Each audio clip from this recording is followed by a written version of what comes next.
The morning light filtered through the kitchen window of their small apartment, casting long shadows across the worn wooden table where Catherine sat with her hands wrapped around a cooling cup of coffee. She watched the steam rise and disappear, much like her hopes had been doing lately. William stood at the counter, his back to her, methodically buttering toast with the same careful precision he applied to everything in his life. The silence between them wasn't comfortable anymore. It had weight, like a heavy blanket that neither of them wanted to acknowledge. Catherine traced the rim of her mug with her finger, thinking about how different things had been just 2 years ago. They used to fill these morning moments with plans for the day, shared jokes, gentle teasing about who had stolen the covers during the night. Now, the quiet stretched between them like an unspoken accusation. She wanted to say something, anything, to break the tension, but every word that came to mind felt inadequate or wrong. William turned around, holding his plate of toast, and caught her watching him. For a moment, their eyes met, and Catherine saw something flicker there, recognition, perhaps, of the distance that had grown between them. But then, he looked away, settling into the chair across from her with a small sigh that he probably thought she hadn't heard. "The Johnsons next door were fighting again last night," Catherine said finally, grasping at the most neutral topic she could find. It wasn't what she wanted to talk about, but it was something, at least. William nodded, taking a careful bite of his toast. "I heard. Their voices carry through the walls." He paused, seeming to consider his next words carefully. "Makes you wonder how people get to that point, doesn't it?" Catherine felt a sharp pang at his words. Were they talking about the Johnsons, or were they talking about themselves? She studied his face, looking for clues, but William had always been good at keeping his thoughts private when he wanted to. It was one of the things that had initially attracted her to him, his thoughtful, deliberate nature, but lately, it felt more like a wall between them. "Maybe they just stopped talking to each other," she said quietly. "Really talking, I mean. Not just about practical things, but about what matters." William's hand paused halfway to his mouth. He set down his toast and looked at her directly for the first time that morning. There was something in his expression that made Catherine's heart skip, not with joy, but with the recognition that they were approaching territory neither of them had been brave enough to enter lately. "Is that what we're doing?" he asked, his voice barely above a whisper. "Stopping?" The question hung in the air between them, heavy with implication. Catherine felt tears prick at the corners of her eyes, but she blinked them back. Crying wouldn't help right now. What they needed was honesty, even if it hurt. "I don't know," she admitted. "I feel like I don't know anything anymore." William reached across the table, his fingers barely brushing hers before he pulled back, as if he'd changed his mind about the gesture. The almost touch was somehow more painful than no contact at all. It spoke of hesitation, of doubt, of all the things they weren't saying to each other. "When did it get so hard?" Catherine asked, more to herself than to him. "When did we start walking on eggshells around each other?" William was quiet for a long moment, his eyes focused on his plate. When he spoke, his voice was thick with emotion he was clearly trying to control. "I think it started when we stopped believing that we could fix things. When we started being afraid of making them worse." Catherine knew exactly what he meant. Every conversation lately felt like navigating a minefield. They'd both become so careful, so worried about saying the wrong thing, that they'd stopped saying much of anything meaningful at all. The silence had become safer than words, but safety wasn't the same as connection. She remembered the early days of their relationship, when they would talk for hours about everything and nothing. William would share his dreams of starting his own business, his fears about never living up to his father's expectations, his observations about the world around him. Catherine would tell him about her writing, the stories that lived in her head, her hopes for the future they might build together. They had been curious about each other then, eager to discover new depths and layers. Now, she realized, they knew each other's routines better than their thoughts. She knew that William liked his coffee black, that he read the news on his phone every morning before getting dressed, that he favored his left side when he slept. But when had she last asked him what he was thinking about? When had he last shared something that surprised her? "Do you remember," Catherine said slowly, "that night when we first moved in here? We didn't have any furniture except that air mattress, and the power wasn't turned on yet." A ghost of a smile crossed William's face. "We sat on the floor and ate Chinese takeout by candlelight. You said it was the most romantic dinner you'd ever had." "It wasn't really about the candles," Catherine said softly. "It was about how we felt like we were starting something together. Like we were a team." The smile faded from William's face, replaced by something sadder. "We are still a team, aren't we?" The question was so uncertain, so vulnerable, that it broke something open in Catherine's chest. She saw past his careful composure to the fear underneath, the same fear she'd been carrying around like a stone in her stomach for months. The fear that they were losing each other, bit by bit, day by day, and that neither of them knew how to stop it from happening. "I want us to be," she whispered. "But I feel like we're playing on different sides now, and I don't even know what game we're supposed to be playing." William's hands were flat on the table now, and Catherine could see the tension in his fingers, the way they pressed against the wood as if he was trying to anchor himself. "The promotion at work," he said suddenly.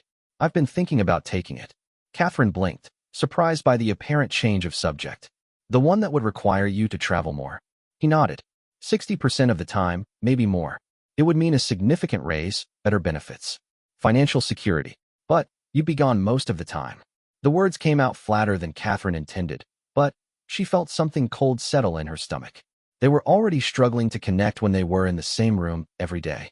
How would they manage if he was constantly on the road? "It might be better," William said quietly, and the words hit Catherine like a physical blow. "Less pressure on both of us. Less this." He gestured vaguely at the space between them. Catherine stared at him, trying to process what he'd just said. Was he suggesting that their problems would be solved by spending even less time together? Or was he saying something else entirely? That being around her had become a burden, he was looking for ways to escape? "Is that really what you think?" she asked, her voice barely audible. "That the solution to our problems is for you to run away from them?" William's face went pale. "That's not what I meant." "Then, what did you mean?" The words came out sharper than Catherine intended, but she couldn't seem to control the edge in her voice. "Because it sounds like you're saying that being here with me is so awful that you'd rather live in hotel rooms than work on fixing whatever's broken between us." "That's not fair," William said, his own voice rising slightly. "I'm trying to think of what's best for both of us. If I take the promotion, we'd have more money, less stress about bills. Money isn't our problem, William." Catherine stood up abruptly, her chair scraping against the floor. "Our problem is that we've forgotten how to be honest with each other. Our problem is that we're both so scared of conflict that we'd rather pretend everything is fine than actually deal with what's wrong."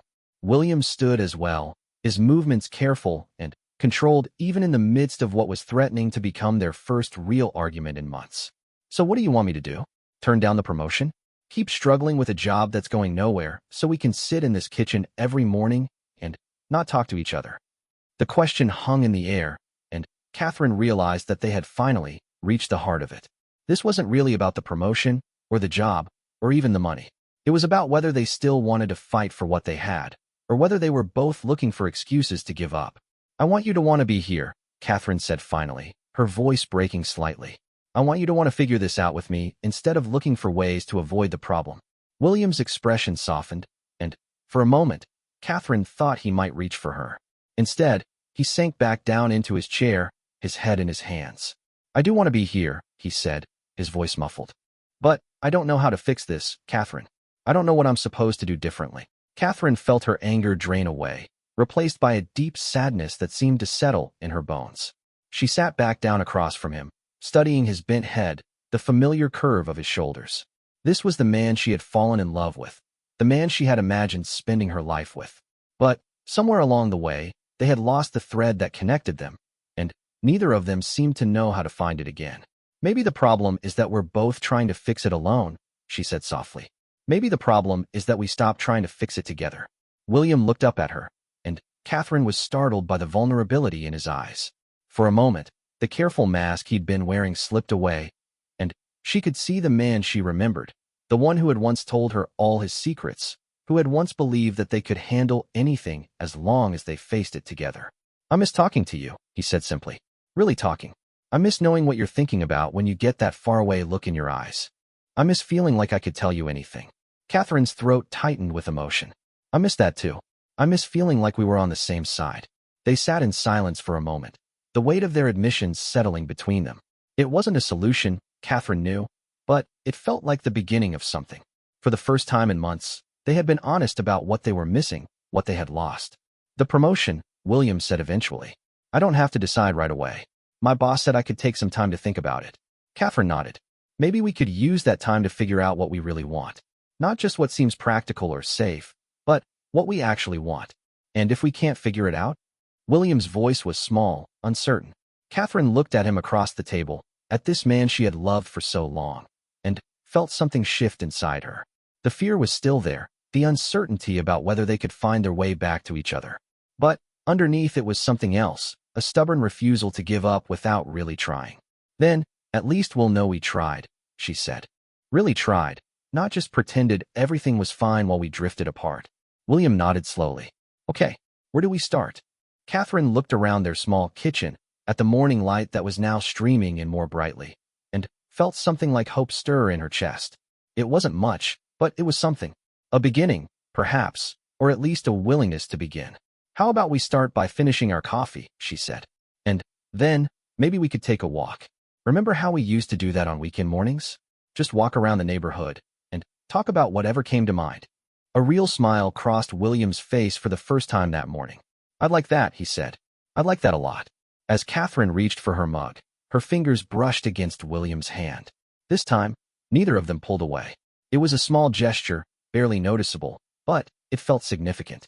A quiet moment of connection that said more than all the careful words they'd been exchanging for months. The coffee was cold by now, but Catherine drank it anyway, and William did the same. They sat together in the growing light, not talking, but not hiding from each other either. It wasn't a solution to all their problems, but it was something they hadn't had in a long time. A moment of genuine presence with each other, free from the weight of expectations and fears about the future. When they finally stood to get ready for their walk, Catherine felt lighter than she had in weeks. She didn't know what would happen next, whether they would find their way back to the connection they had lost, but for the first time in a long time, she felt like they might actually try to find out together. The walk through their neighborhood started in comfortable silence, their footsteps falling into a familiar rhythm on the cracked sidewalk. Catherine noticed things she hadn't seen in months of hurried commutes and distracted errands. The way Mrs. Chun had planted new flowers in her front garden. How the old oak tree on Maple Street was beginning to change color even though it was still early fall. William walked beside her, his hands in his pockets, occasionally pointing out a detail that caught his attention. A cat sunning itself on a windowsill. The sound of children playing in a backyard somewhere behind the houses. They had been walking for about 20 minutes when they reached the small park at the end of their street. It wasn't much, just a few benches, a playground that had seen better days, and a pond that was barely larger than a puddle. But it had been one of their favorite places when they first moved to the neighborhood. They had spent many Sunday afternoons here, William reading while Catherine wrote in her notebook, both of them content to be together without needing to fill every moment with conversation. Now, as they approached the bench where they used to sit, Catherine felt a wave of nostalgia, so strong it almost took her breath away. How had they let themselves drift away from this simple pleasure? When had they stopped making time for walks and quiet afternoons in the park? Should we sit for a while? William asked, as if reading her thoughts. Catherine nodded, settling onto the familiar wooden bench. The paint was more chipped than she remembered, and someone had carved initials into the armrest, JM plus RK forever. But it still felt like coming home somehow. Do you think JM and RK are still together? Catherine asked, tracing the carved letters with her finger. William followed her gaze and smiled. I hope so, though forever is a long time. It is, Catherine agreed. I used to think it would be easy, you know? Forever. I thought love would be enough to carry us through anything. William was quiet for a moment, watching a duck paddle across the small pond. Maybe love is enough, he said finally. Maybe the problem is that I forgot how to show it properly. Catherine turned to look at him, surprised by the admission. What do you mean? William's hands were clasped in his lap, and she could see the tension in his shoulders even though he was trying to appear relaxed. I think somewhere along the way, I started believing that providing for you was the same thing as loving you. That working long hours and paying bills and making sure we had everything we needed was enough. I forgot about the other parts. What other parts? Catherine asked gently. The parts where I actually pay attention to you as a person, not just as someone I share expenses with. William's voice was barely above a whisper. When was the last time I asked you about your writing? Really asked, not just made polite conversation while I was thinking about something else. Catherine felt a tightness in her throat. He was right, but the truth of it hurt more than she had expected it to. She couldn't remember the last time he had shown genuine interest in her creative work, the stories and ideas that had once been so important to both of them. When was the last time I told you about it? She countered softly. I stopped talking about my writing because I convinced myself you weren't interested. But maybe you stopped asking because I stopped sharing. They sat in silence for a while, both of them processing this revelation. A small child ran past them, chasing after a red ball that had rolled toward the pond, and Catherine watched as the child's mother followed, laughing and calling gentle warnings about not getting too close to the water. The scene was so ordinary, so full of natural affection, that it made Catherine's chest ache with longing. "I've been thinking about quitting my job," she said suddenly, surprising herself with the admission. She hadn't planned to tell him this, hadn't even fully acknowledged it to herself until the words were already out. William turned to her with wide eyes. "Really? What?" Catherine took a deep breath, trying to organize her thoughts. "Because it's slowly killing something inside me. Because I spend 8 hours a day processing insurance claims and pretending to care about customer satisfaction surveys when what I really want to do is right. Because I'm afraid that if I keep putting my real dreams on hold, I'll wake up one day and realize I don't remember what they were anymore." William nodded slowly. "That's how I feel about taking the promotion. Like it's the practical thing, the responsible thing, but not necessarily the right thing." "Then, why are you considering it?" "Because I'm scared," William admitted. "I'm scared that if I don't provide enough, you'll realize you deserve better than what I can give you. I'm scared that staying in my current position means staying stuck, never growing, never becoming the kind of man you could be proud to be with." Catherine stared at him, feeling like she was seeing him clearly for the first time in months. "William, you are the kind of man I'm proud to be with. The problem isn't that you're not successful enough or that you don't make enough money. The problem is that we both stopped believing we were worthy of the love we have." A breeze rustled the leaves above them, sending a few early fall leaves spiraling down to land at their feet. Catherine picked up one of them, a bright yellow maple leaf that was just beginning to turn orange at the edges. "My mother called last week," she said, still looking at the leaf. "She asked me if we were happy, and I realized I didn't know how to answer her. Not because we're unhappy, exactly, but because I couldn't remember the last time I had stopped to think about whether we were happy or not. It's like we've been so focused on getting through each day that we forgot to actually live."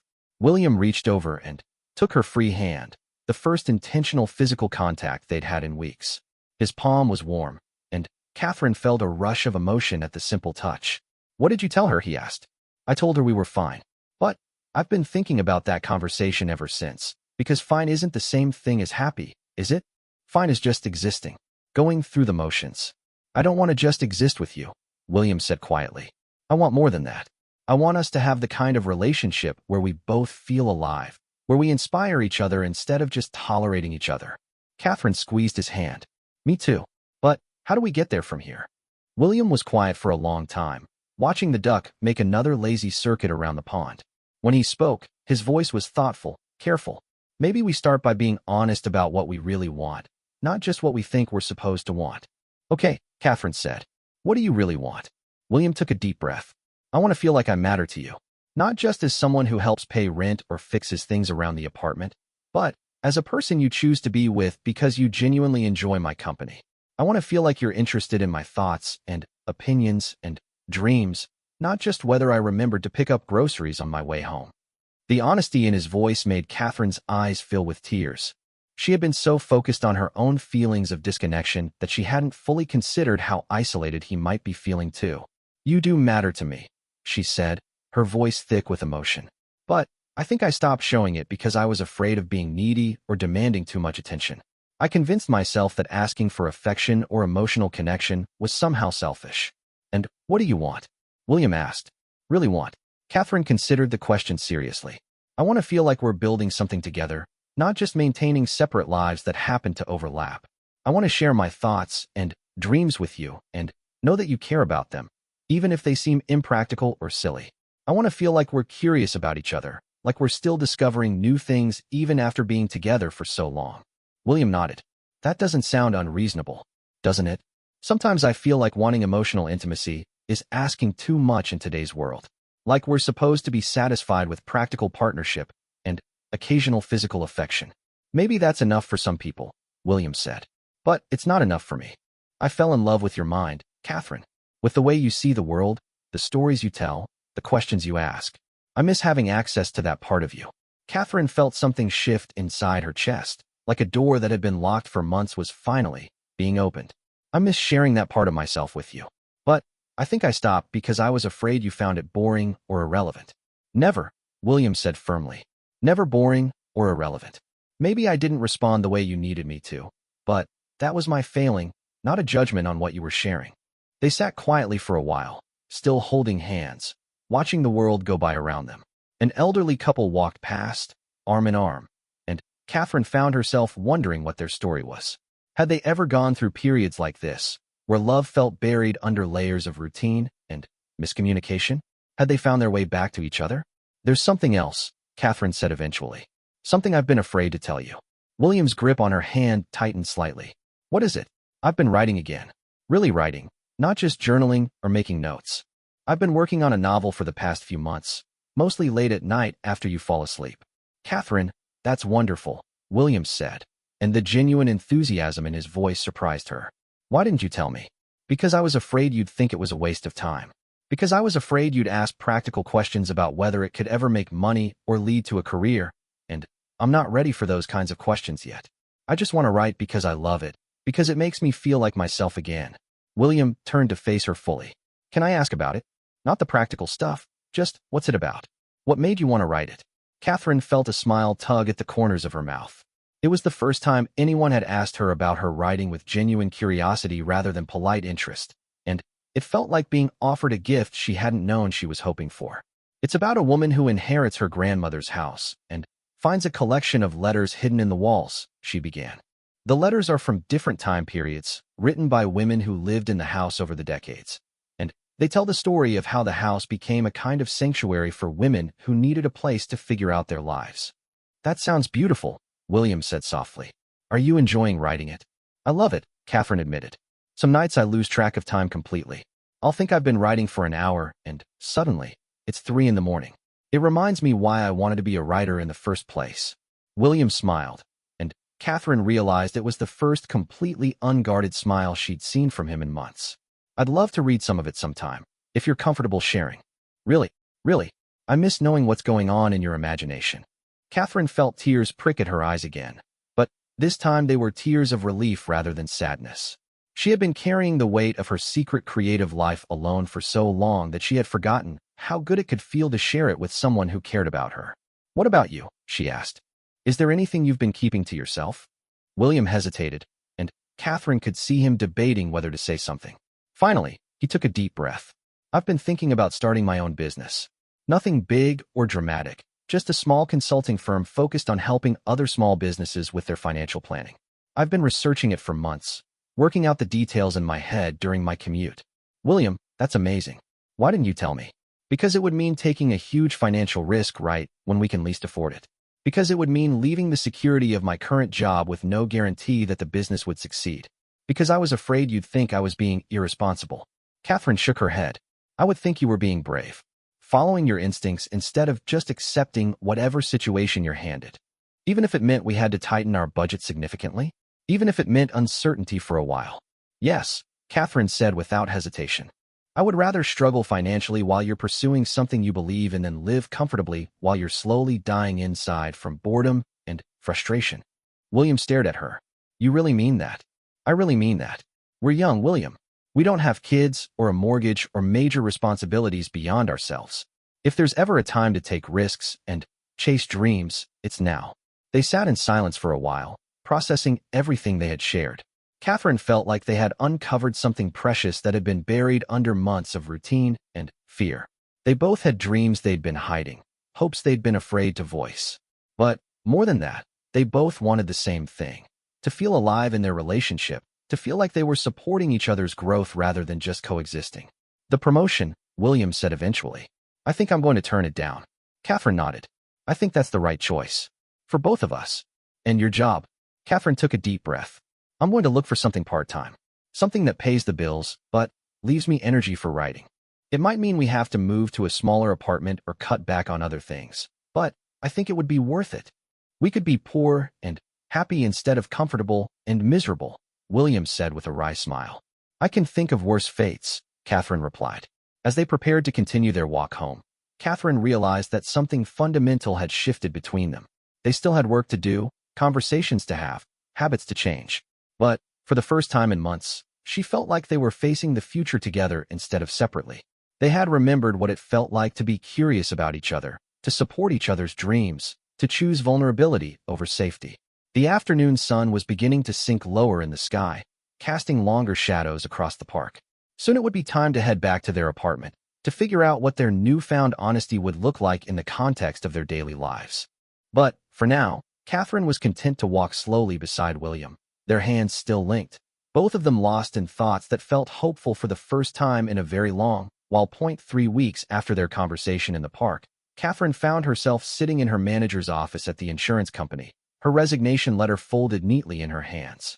Her palms were damp with nervous sweat, but her voice was steady as she explained her decision to Sandra, a woman who had managed the claims department for 15 years and seemed genuinely surprised that anyone would voluntarily leave a job with good benefits and regular hours.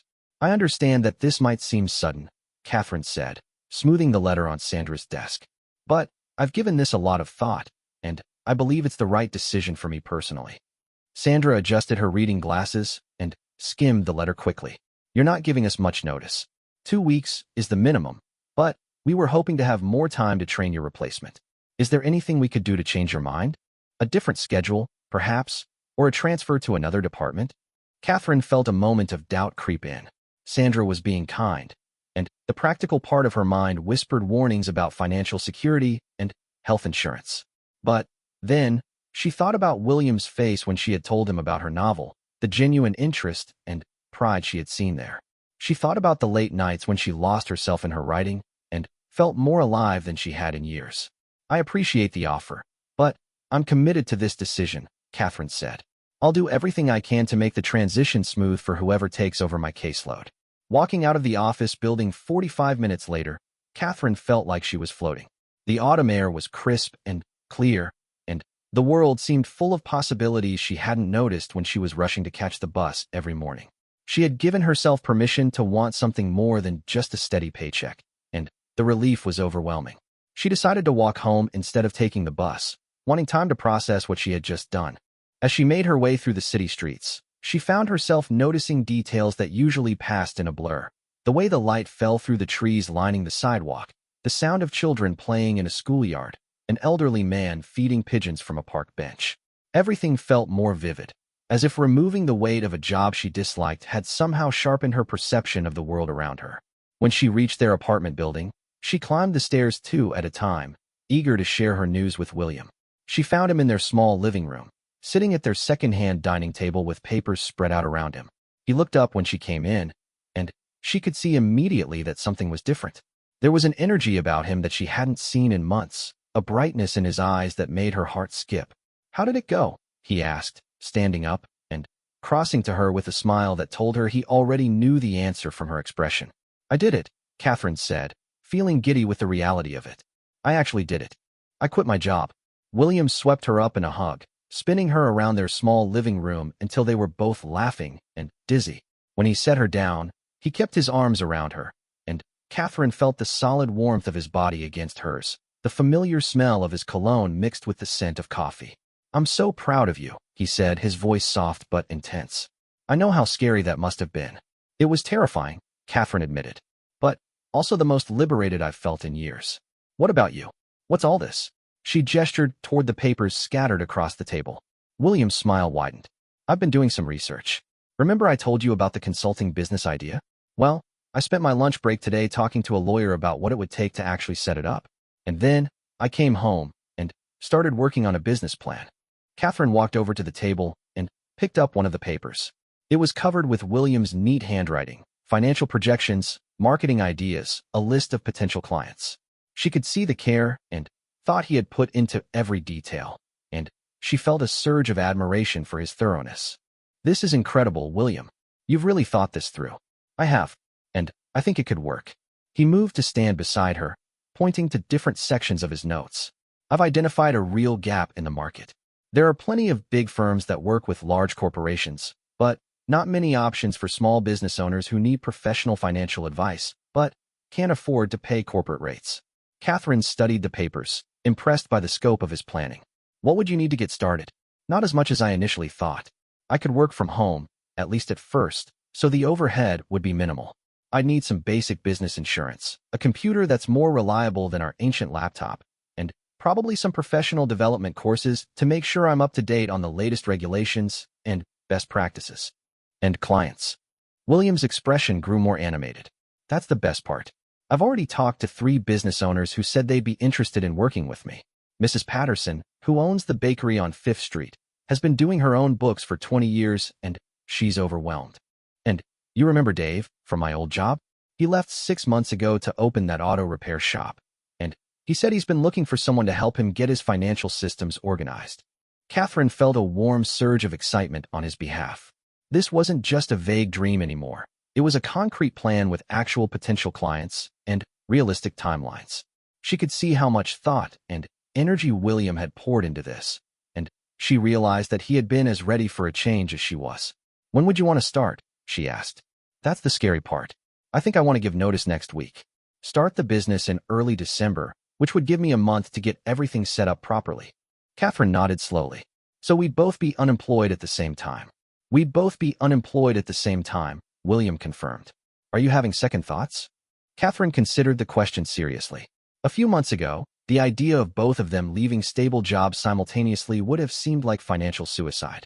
But, looking at William now, seeing the passion and determination in his face, she couldn't imagine encouraging him to play it safe. No second thoughts, she said firmly. But we should probably sit down and figure out our finances. How long can we survive without steady income? They spent the next 2 hours going through their savings account, monthly expenses, and potential income sources. It was sobering to see their financial situation laid out so starkly, but it wasn't as dire as Catherine had feared. They had been living below their means for years, partly out of habit and partly out of a vague sense that they should be saving for something, though neither of them had been quite sure what. If we're careful, we can make it work for about 4 months without any income at all, William concluded, looking up from their calculations. And that's assuming the absolute worst-case scenario. If I can land even one regular client, we'd be in much better shape. Catherine nodded, feeling a mixture of fear and excitement that was becoming familiar. And I can look for part-time work. Nothing in my field, necessarily, but something to bring in a little money while I'm writing. There's that bookstore downtown that had a help wanted sign in the window, William suggested. You'd probably enjoy working around books, and it might be the kind of place where you could write during slow periods. Catherine felt a spark of interest. She had walked past Cornerstone Books dozens of times, and always thought it looked like the kind of place where she'd love to spend time. The owner, an older woman with silver hair and an impressive collection of vintage scarves, had always seemed welcoming when Catherine browsed the shelves. I'll stop by tomorrow and see if they're still hiring, Catherine said. Even if it's just a few hours a week, it would help. As evening approached, they ordered takeout Chinese food and spread the containers across the coffee table, eating directly from the cartons while they continued to talk about their plans. It felt celebratory, like they were marking the end of one chapter of their lives and the beginning of another. Catherine couldn't remember the last time she had felt this optimistic about the future. There's something I want to show you, she said when they had finished eating. She disappeared into their bedroom and returned with a manila folder. It's the first 3 chapters of my novel. I know you said you'd like to read some of it. William's face lit up. You're ready to share it? I think so. I'm nervous, but I trust you to be honest without being cruel. William accepted the folder like it was something precious. Would you prefer for me to read it now, or would you rather I take my time with it, and we talk about it later? Catherine considered. Later, I think. I'll be too anxious to concentrate on anything else if you're reading it while I'm sitting here. William nodded and set the folder carefully on the bookshelf. I'll read it tomorrow evening after work. Well, after my last week of work. They settled onto the couch together. Catherine curled against William's side with her head on his shoulder. It was the most naturally physical they had been with each other in months, and Catherine realized how much she had missed this simple comfort. They weren't talking about anything particularly important. William was telling her about a conversation he'd had with his coworker about the best coffee shops for working outside the office, but the ease between them felt like coming home. Can I tell you something? Catherine said suddenly. Of course. I'm scared, but I'm also more excited than I've been in years. It feels like we're finally moving towards something instead of just going through the motions. William tightened his arm around her. I know exactly what you mean. A few months ago, I felt like I was sleepwalking through my life. Now I feel like I'm awake again. Do you think we can make it work? Not just financially, but emotionally? All the changes at once. William was quiet for a moment, and Catherine could feel him considering the question seriously. I think we have a better chance of making it work than we would have if we'd stayed the way we were. We were both so frustrated and disconnected. At least now we're taking active steps toward what we want. Catherine nodded against his shoulder. And we're taking them together. Together, William agreed. Later that night, as they were getting ready for bed, Catherine found herself moving around their small bedroom with more energy than usual. She was folding clothes and organizing the books on her nightstand when William emerged from the bathroom, toothbrush still in hand. "You seem wired," he observed with amusement. "I feel like I've been holding my breath for months, and I'm finally able to breathe again," Catherine said. "Does that make sense?" "Perfect sense. I feel the same way." Catherine paused in her organizing and looked at him seriously. "William, thank you." "For what?" "For being brave enough to be honest with me about what you wanted. For not just accepting the promotion because it seemed like the safe choice. For caring about my writing even when I was too afraid to talk about it." William set down his toothbrush and crossed to where she was standing by the dresser. He took her hands in his, and Catherine was struck by how warm and steady his grip felt. "Thank you for quitting your job," he said.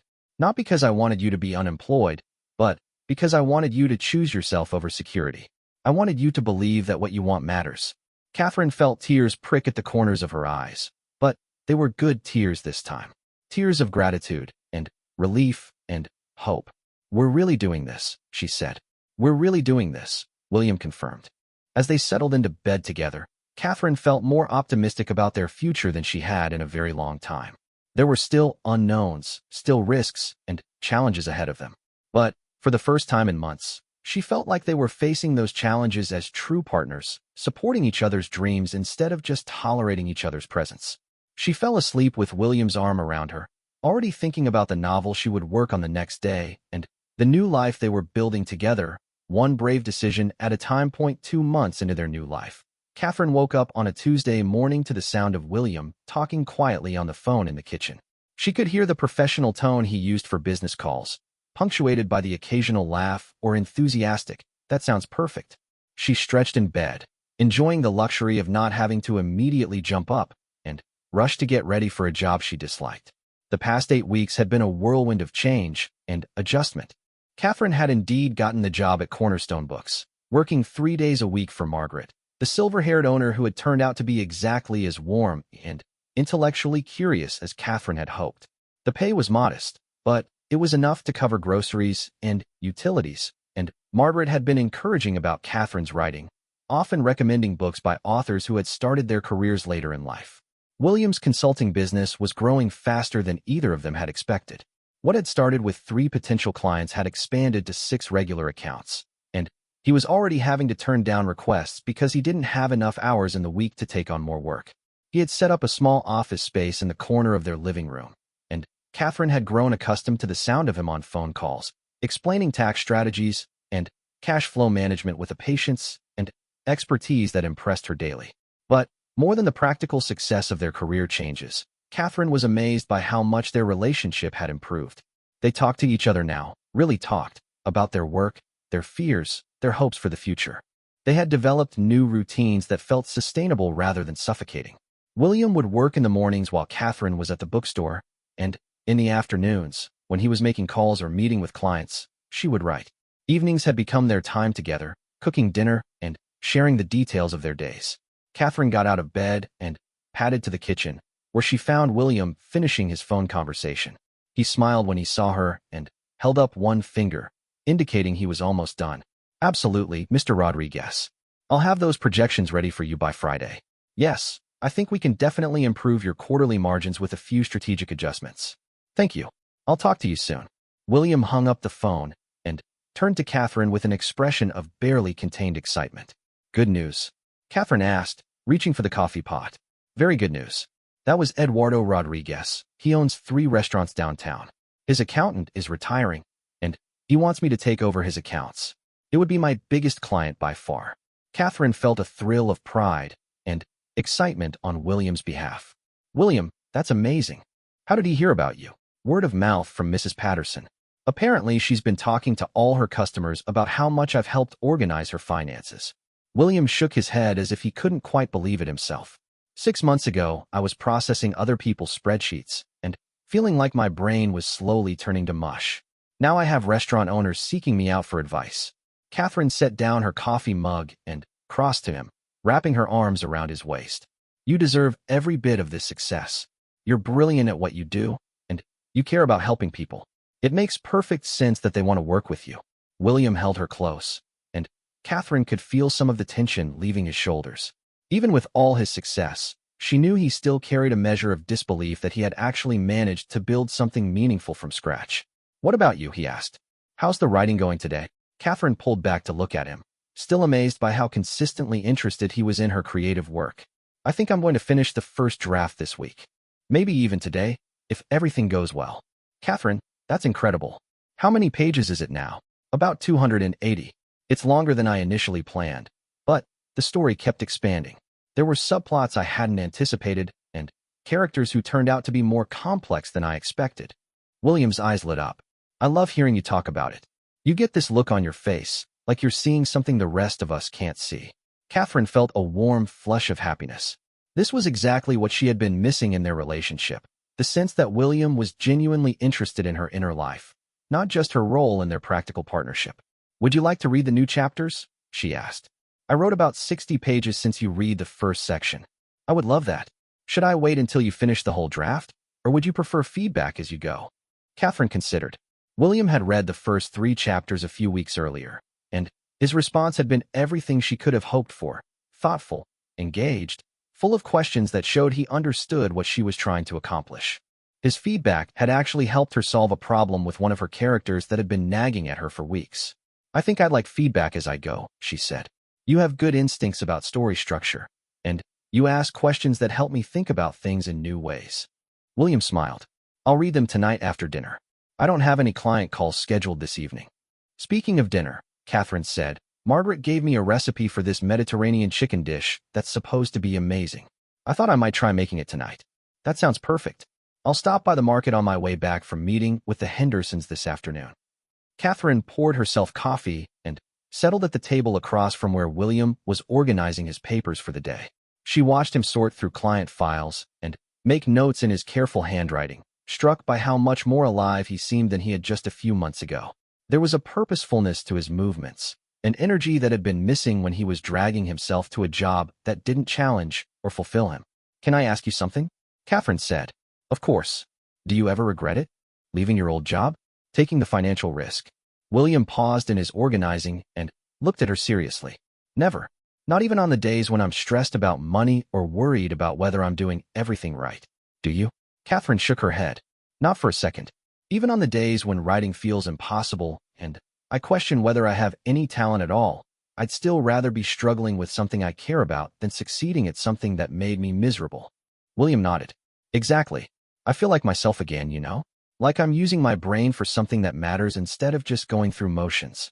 Catherine sipped her coffee, thinking about how much their daily conversations had changed. They used to talk primarily about logistics, who would pick up groceries, when they needed to pay bills, what they were going to watch on television. Now they talked about ideas, challenges, creative problems they were trying to solve. It was a small change, perhaps, but it had transformed the entire feeling of their relationship. I have something to tell you, Catherine said suddenly. I've been thinking about submitting some of my writing to literary magazines.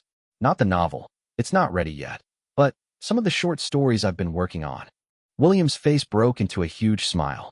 Catherine, that's wonderful. Which stories? There's one about the woman who finds old photographs in a thrift store that tell a story she has to piece together. And another about the night shift worker at a hospital who becomes friends with the patients who can't sleep. I think they might be good enough to send out. They're definitely good enough. You have such a unique voice, such a gift for finding the extraordinary in ordinary situations. Catherine felt a flutter of nervous excitement.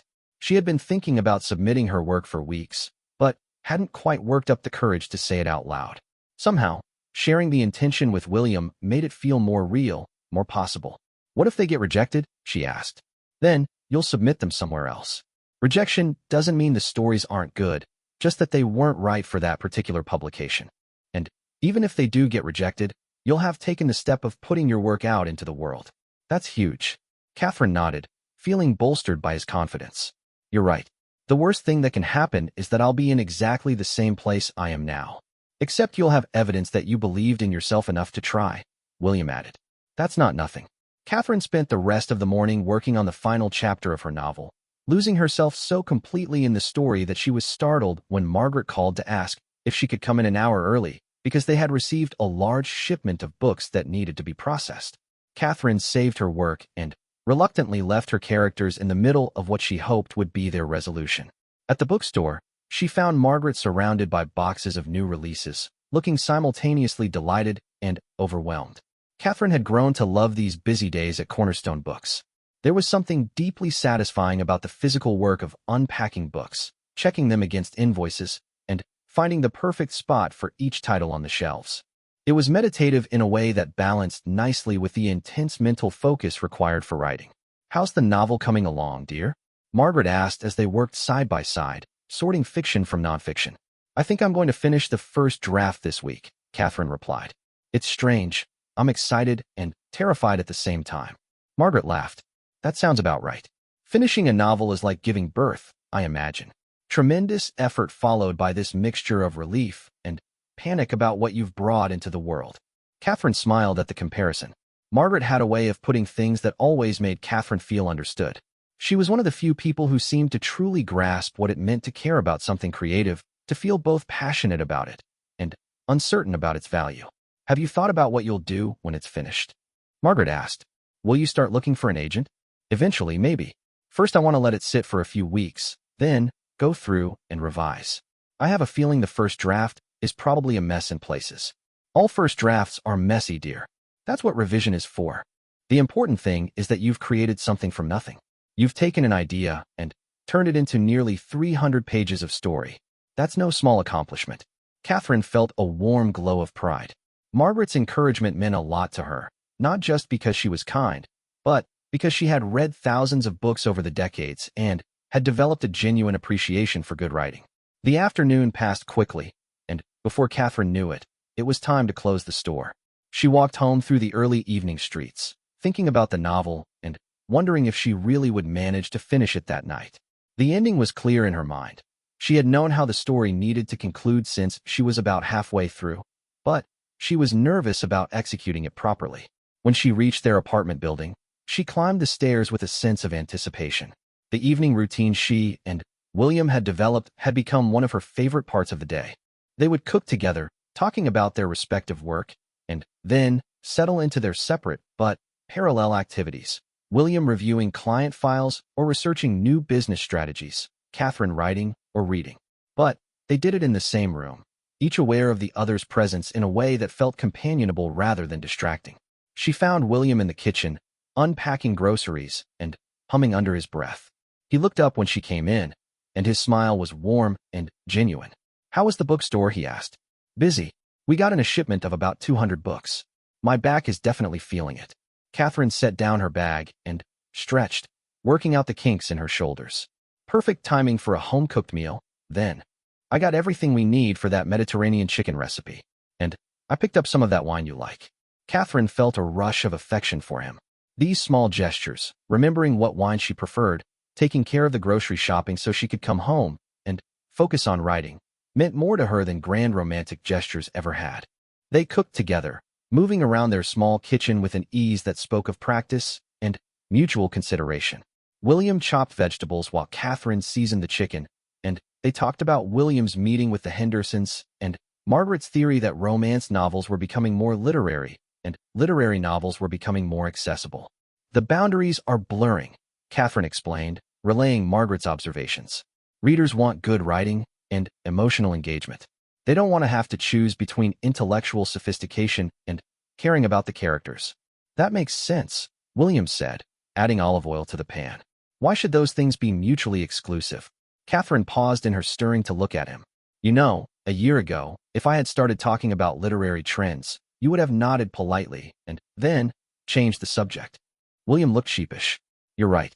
I think I was intimidated by your creative life. I didn't feel smart enough to have opinions about art or literature. And now I realize that being interested in something doesn't require being an expert. I can appreciate your insights and ask questions without feeling like I need to prove I belong in the conversation." Catherine felt a wave of tenderness toward him. It was a small revelation, perhaps, but it spoke to a larger truth about how much they had both changed.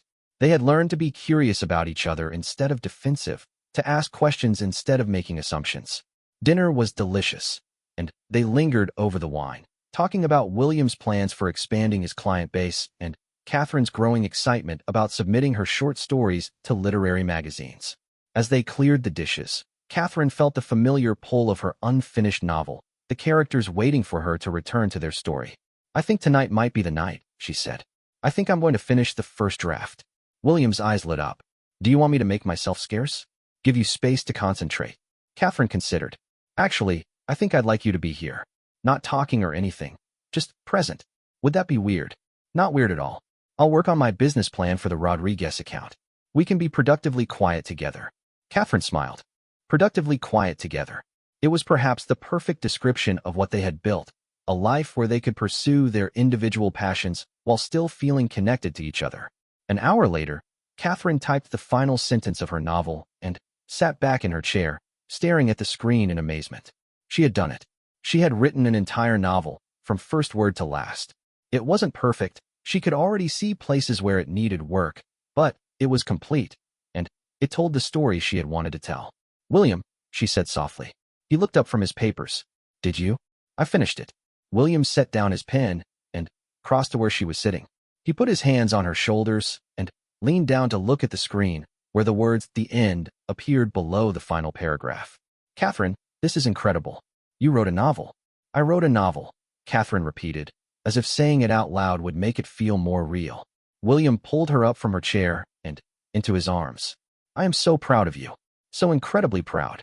Catherine felt tears prick at her eyes, but they were tears of joy and accomplishment and gratitude. Not just for finishing the book, but for everything.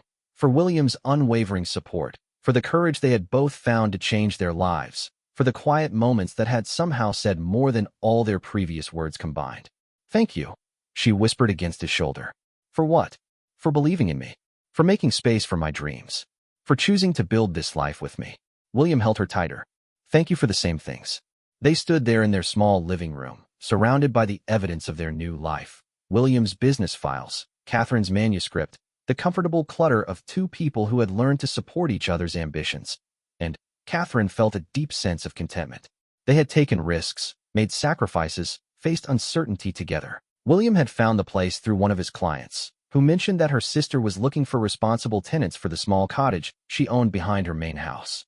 It came with a tiny garden and a separate entrance, and, most importantly, it had a proper office space where William could meet with clients and Catherine could write without being surrounded by the constant reminders of daily life. She could hear William in his office now, on a video call with a client in another state. His business had grown beyond anything either of them had imagined possible. What had started as a local consulting practice had expanded to include remote clients across the region, and he was considering hiring an assistant to help manage his growing workload. The transformation from frustrated corporate employee to successful entrepreneur had been remarkable to witness. But even more remarkable was how much happier he seemed on a daily basis. Catherine poured herself coffee and settled at the small kitchen table with a letter she had received the day before. The envelope was from Meridian Literary Review, one of the magazines where she had submitted her short story about the woman and the thrift store photographs. She had been carrying the letter around unopened for 24 hours, alternating between excitement and terror about what it might contain. She had submitted work to 12 different publications over the past 4 months, and so far had received 8 rejections. Some were form letters, but a few had included encouraging personal notes from editors who praised her writing while explaining that the pieces weren't quite right for their publications. Each rejection stung, but Catherine was surprised to find that she bounced back from them more quickly than she had expected. The act of putting her work out into the world had been transformative in itself, regardless of the response. Taking a deep breath, she opened the envelope and unfolded the letter inside. As she read, her heart began to race. "Dear Ms. Catherine Wells," the letter began. "We are delighted to accept your story, What the Photographs Remember, for publication in our spring issue. Your narrative voice is compelling and distinctive, and the way you weave together past and present through the lens of found objects is particularly skillful." Catherine read the letter 3 times, hardly believing what she was seeing. Not only were they accepting her story, but they were paying her for it. Not a large amount, but enough to feel like validation that her writing had real value. She set the letter down with shaking hands, feeling a mixture of elation and disbelief. William, she called softly, not wanting to interrupt his client call, but unable to contain her excitement. A few minutes later, he appeared in the kitchen doorway, having finished his meeting. Everything okay? You sounded. He stopped mid-sentence as he saw her expression. What happened? Catherine held up the letter. Meridian Literary Review. They want to publish my story. William's face broke into a grin that seemed to light up the entire kitchen. Catherine, that's incredible. Your first acceptance. My first acceptance, Catherine confirmed, still feeling slightly dazed. They said my narrative voice is compelling and distinctive. William crossed to her and swept her up in a hug that lifted her off her feet. Of course it is. I could have told them that. I'm so proud of you I can barely contain myself. Catherine laughed, feeling giddy with joy and relief. The months of writing and submitting and waiting had all led to this moment, and it felt surreal to finally be holding proof that someone else believed in her work. We have to celebrate, William said. What do you want to do? Fancy dinner? Weekend trip? Skywriting. Catherine smiled at his enthusiasm. Actually, I think I'd like to do something quiet. Maybe we could go back to our old park, the one where we had that conversation that started all of this. I feel like I want to mark this moment somewhere that means something to both of us. William's expression softened. That sounds perfect. An hour later, they were walking through their old neighborhood, taking the familiar route to the small park where they had first begun to honestly discuss what they wanted from their lives. Catherine carried a picnic lunch in a small basket, and William had brought a bottle of champagne that he had been saving for a special occasion. The park looked much the same as it had 6 months earlier, though the trees were now fully green with late spring growth.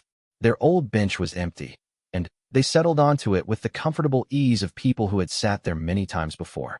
Catherine looked out at the small pond where the same duck, or perhaps its offspring, was making lazy circles in the water. Do you ever think about what would have happened if we hadn't had that conversation? Catherine asked as William opened the champagne. If we just kept going the way we were. William paused in his opening of the bottle to consider the question seriously. I think we would have been fine, he said eventually. Not happy exactly, but fine. We would have stayed in our safe jobs and our safe routines, and probably would have convinced ourselves that contentment was enough. But it wouldn't have been enough, would it? Not for us. Maybe for some people, but not for us. William successfully opened the champagne with a satisfying pop. I think we're both too curious, too ambitious in our own ways, to be satisfied with just getting by. Catherine accepted the plastic cup of champagne he handed her and took a sip, enjoying the way the bubbles tickled her nose. I keep thinking about how scared I was to quit my job. It seemed so risky at the time, but looking back, staying would have been the real risk. The risk of never finding out what I was capable of. William nodded. I felt the same way about starting the business. The practical part of my brain kept insisting that leaving a stable job was irresponsible, but my gut knew that staying was slowly killing something essential inside me. They sat in comfortable silence for a while, sipping their champagne and watching the world go by around them. A young couple walked past with a baby in a stroller, and an elderly man was feeding breadcrumbs to a small flock of ducks that had gathered at the edge of the pond. The scene was so peaceful, so ordinary, that Catherine felt a deep sense of gratitude for being able to witness it without the underlying anxiety that had characterized so much of her previous life. Can I tell you something? Catherine said eventually. Always. I think I'm happier now than I've ever been. Not because everything is perfect or because we don't have challenges, but because I feel like we're facing life honestly. We're not pretending to be satisfied with things that don't satisfy us. William reached for her hand. I feel the same way. Even on the difficult days, when clients are demanding or money is tight, I feel like I'm living my actual life instead of some compromised version of it. Catherine squeezed his hand. And I feel like we're actually partners now, instead of just roommates who happen to care about each other. We're supporting each other's growth instead of just tolerating each other's presence. That conversation we had here, William said, gesturing around the park. It was the first time in months that we were completely honest with each other about what we wanted. Not what we thought we should want, but what we actually wanted. Catherine thought about that morning in their old kitchen, how heavy the silence had felt between them, how carefully they had both been avoiding any topic that might lead to conflict or disappointment. The contrast with their current relationship was striking. They still had disagreements, still faced stress and uncertainty, but they approached these challenges together rather than retreating into separate defensive positions. Do you remember what you said about us being a team? Catherine asked. How you weren't sure if we still were one. William nodded. I was so afraid that we were becoming strangers to each other. We were becoming strangers. But not because we didn't care about each other. Because we were both pretending to be people we weren't. And strangers is what you become when you're not being honest about who you really are. William lifted their joined hands and pressed a gentle kiss to Catherine's knuckles. I like who we really are much better than who we were pretending to be. Catherine smiled. Me too. Even though who we really are is messy, and more complicated, and requires more courage. Especially because of that, William said. They unpacked their simple lunch, sandwiches from the deli near their new apartment, fruit that Catherine had picked up at the farmer's market that morning, cookies that William had impulsively bought because they reminded him of ones his grandmother used to make. It wasn't fancy, but it felt celebratory in its simplicity, in the way it honored this moment without trying to make it into something it wasn't. I have news too, William said as they were finishing their sandwiches. I didn't want to overshadow your publication news, but I got a call this morning from a woman who runs a business development center across the state. She wants to hire me to teach workshops for new entrepreneurs about financial planning. Catherine's eyes widened. William, that's amazing. Teaching? You'd be incredible at that. It would be once a month, probably, but it would be a regular additional income stream. And I think I'd really enjoy it. I've discovered that I love helping people understand financial concepts that seem intimidating at first. Catherine felt a surge of pride and excitement on his behalf. You have such a gift for explaining complex things in ways that make sense. I've watched you with your clients. You're incredibly patient and clear. The best part is that it wouldn't require me to take on more individual clients. I'm already at capacity with my current workload, so this would be a way to grow the business without burning myself out. Catherine raised her plastic cup of champagne. To your teaching opportunity and my publication. To taking risks and having them pay off. William clinked his cup against hers. To being brave enough to want more than we thought we deserved. As afternoon turned toward evening, they packed up their picnic and began the walk back toward their car.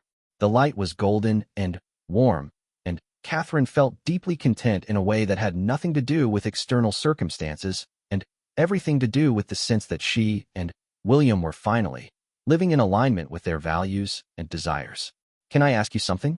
William said as they reached the edge of the park. Of course. Are you nervous about the story being published? About strangers reading your work? Catherine considered the question. A little, but mostly I'm excited. I spent so many years keeping my writing private, treating it like a secret hobby instead of something I was serious about. Having it published feels like I'm finally admitting to the world that I consider myself a real writer. You are a real writer. You were a real writer before anyone accepted your work for publication. Catherine smiled. I know that intellectually, but having external validation makes it feel more legitimate somehow. Like I'm not just deluding myself about having talent. William stopped walking and turned to face her. Catherine, you have extraordinary talent.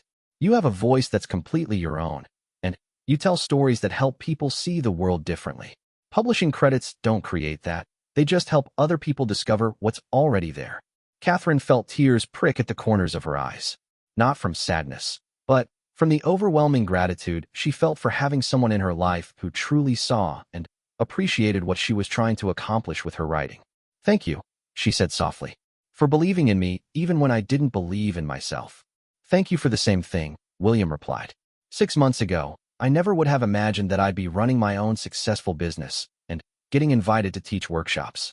You helped me see possibilities I couldn't see on my own. As they drove home through the familiar streets, Catherine thought about how different her life looked now compared to a year ago. Not just the external changes, the new apartment, the different work, the upcoming publication, but the internal changes as well. She felt more confident, more authentic, more willing to take risks and advocate for what she